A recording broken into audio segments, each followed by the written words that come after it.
Le limogeage du directeur général du Trésor passe très mal au niveau de la communauté internationale. Sur son compte Twitter, l'ambassadeur de France, François Goldblatt, accuse les autorités de Madagascar de refuser d'entendre les appels des bailleurs de fonds pour une meilleure gouvernance.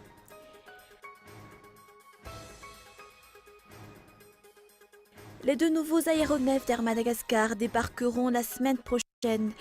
Deux ATR neufs et non d'occasion vont rejoindre la flotte de la compagnie aérienne malgache. Et l'Arabie Saoudite a rappelé son ambassadeur en Suède en réaction aux critiques récentes de la Suède sur les performances de Riyad en matière de droits de l'homme. Le ministère saoudien des Affaires étrangères a annoncé le retrait de son ambassadeur de Suède car il considère les déclarations récentes contraires aux normes diplomatiques.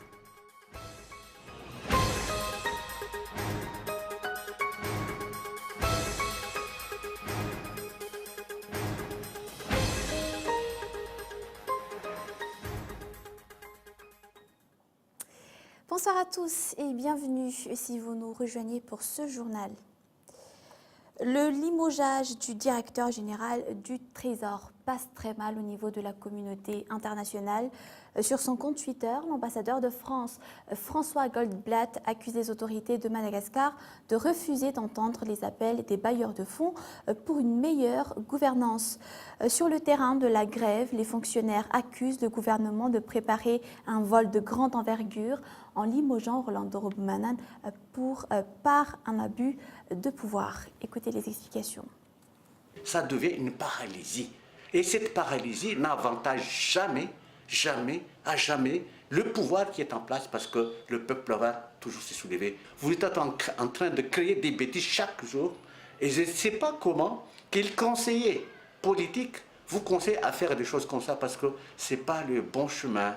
Revenez, prenez l'autre chemin parce que celui que vous prenez actuellement, c'est du zéro. On vous le disait aussi en titre, les deux nouveaux aéronefs d'Air Madagascar débarqueront la semaine prochaine.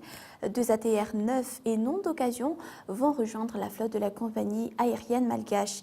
Ils pourront donc franchir les frontières européennes d'après les explications du directeur général d'Air Madagascar ce jour. Zora Coutinji. Le premier ATR 72602 que la compagnie Air Madagascar vient d'acquérir est attendu pour la semaine prochaine. Le second est attendu encore un peu, mais ces deux aéronefs seront tous des appareils neufs selon les précisions du directeur général d'Air Madagascar, Rawilson Hadz. L'on n'attend plus que l'assemblage des pièces. Effectivement, nous sommes vraiment dans la dernière ligne droite de la réception donc, des nouveaux avions.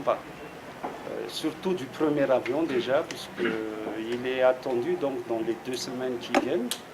Je ne vais pas citer encore de date, mais en tout cas, comme on a dit, dans les 2 semaines, c'est-à-dire normalement vers la fin de la semaine prochaine, l'avion devrait être là. Tous les préparatifs ont été faits et continuent toujours actuellement. La préparation des dossiers du second ATR est déjà en cours actuellement. Cet avion est attendu le mois d'avril prochain. Jusqu'ici, Madagascar se trouve encore dans la liste noire de l'Union européenne. Néanmoins, ces deux ATR pourront franchir les frontières européennes. En effet, ces avions ne sont pas du tout frappés de la restriction de l'annexe B, puisqu'il y avait déjà une lettre émanant donc de la Commission de Bruxelles que tant qu'Air Madagascar reste dans les mêmes types d'avions qu'ils utilisent actuellement, il n'y a aucune autorisation spéciale ou demande d'agrément spécial au niveau de l'autorité de Bruxelles. Donc aussitôt que ces avions seront arrivés avec les documents nécessaires, ils pourront commencer à opérer tant sur le réseau national que sur les zones de l'Europe. Ces deux avions ont été attendus depuis décembre dernier. L'État a réservé pour leur acquisition 196 millions de dollars. L'État doit trouver 500 millions de dollars pour l'élargissement du port de Tamatave, d'après les études de l'Agence de coopération du Japon. La source du financement est encore à chercher, mais voilà, jusqu'ici, la capacité du port limite la quantité des produits importés ou exportés. Olive Anchignal. Le port de Tamatave ne suit pas les normes internationaux d'après les études des Japonais. Des études portant sur l'élargissement du port de transmission ont été menées depuis un an déjà. Le rapport a été représenté ce jour au ministère des Transports. On avance maintenant avec ce projet. Maintenant, l'étude de faisabilité révisée est faite. Et il y a des processus qui sont poursuivis. Ça va prendre un peu de temps encore, mais on va le faire avec notre vitesse maximum. Le port de Thomas n'a plus adopté aux besoins de Madagascar selon le ministre du Transport. Pourtant, la plupart des activités économiques de Madagascar en dépendent. Par ailleurs, la source de financement des travaux ne sera connue qu'après conseil de gouvernement. Ce projet a été déjà étudié en 2006. Sa réalisation ne commencera que 10 ans après, en 2016.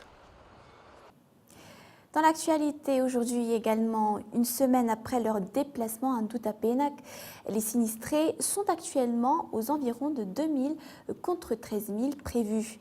La Croix-Rouge prévoit donc de rester 3 mois dans les lieux. Par ailleurs, différentes maladies commencent à faire surface. Rouzan Malal. Ralalarsu Jeanne était en bonne santé avant d'être évacuée dans ce site. Elle habite dans le Fuktan d'Ndoutapenac. Sa maison a été inondée depuis le 17 février. Elle souffre actuellement d'une maladie infectieuse au niveau de son pied. Faute de moyens, elle n'a pas encore eu l'occasion de se soigner. Avant, elle vivait des tâches ménagères effectuées auprès de 6 familles de son quartier et gagnait environ 25 000 ariars par semaine. Elle ne peut plus exercer ses activités après son déplacement. Comme elle, les 95% des sinistrés du site n'ont pas d'occupation. Jusqu'ici, ils ne bénéficient que des aides de nature alimentaire. Dans la commune d'Impanef, les maisons détruites par la montée des eaux comptent actuellement plus de 230. Par ailleurs, toutes les écoles sont fermées depuis maintenant 3 semaines. 90% des habitants sont des paysans. 5 000 sinistrés ont bénéficié de l'aide de l'association Fiti ce jour. Et ces sinistrés requièrent actuellement des semences, des salles de classe ou encore des tentes après les inondations qui ont touché la partie sud de la capitale. Et puis voilà, nous allons passer aux actualités internationales. Le torchon brûle entre les deux pays depuis que la ministre suédoise des Affaires étrangères a critiqué les droits de l'homme dans le royaume. C'est la flagellation du blogueur condamné pour insulte envers l'islam qui avait fait réagir Margot Wallström. Elle dénonçait début mars des méthodes moyenâgeuses. Et puis voilà, furieuse, l'Arabie saoudite a d'abord empêché Margot de faire son discours lors d'une réunion de la Ligue arabe au Caire. C'est un reportage de France 24.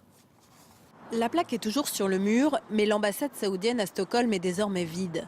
Riyad a rappelé son ambassadeur après une série d'incidents diplomatiques, notamment la décision suédoise mardi de ne pas renouveler un accord de coopération militaire signé en 2005.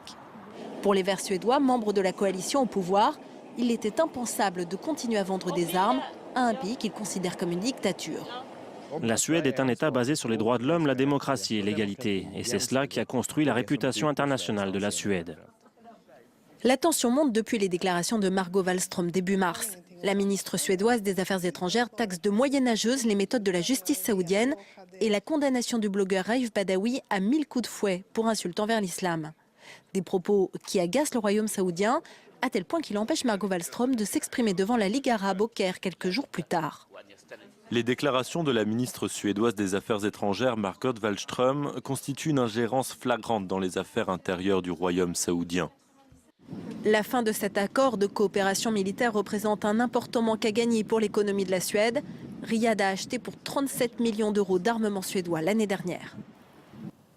Et puis dans le reste de l'actualité internationale, hier, dans la soirée, 2 policiers ont été visés par des tirs pendant une manifestation devant le commissariat de Ferguson dans le Missouri. Les protestataires étaient descendus dans la rue quelques heures après la démission du chef de la police de cette ville, de la banlieue de Saint-Louis, il s'appelle Thomas Jackson, accusé de pratiques policières racistes par le ministère de la Justice. France 24. En haut de la rue, un flic s'est pris une balle. Des tirs viennent de retentir et sur ces images amateurs, des personnes se sont jetées à terre.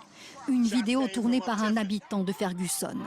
Vers minuit, une manifestation est en voie de dispersion. quand des coups de feu visent des policiers. Nous étions sur le point de partir et de remballer nos appareils quand nous avons entendu comme des feux d'artifice dans la rue. Cela s'est reproduit 3 fois. Un policier m'a dit en off qu'on a tiré sur 2 agents. Moi j'en ai vu au moins un au sol. Au final, 2 policiers ont été blessés par balle. Sur ces images, ils sont conduits dans cet hôpital de Ferguson.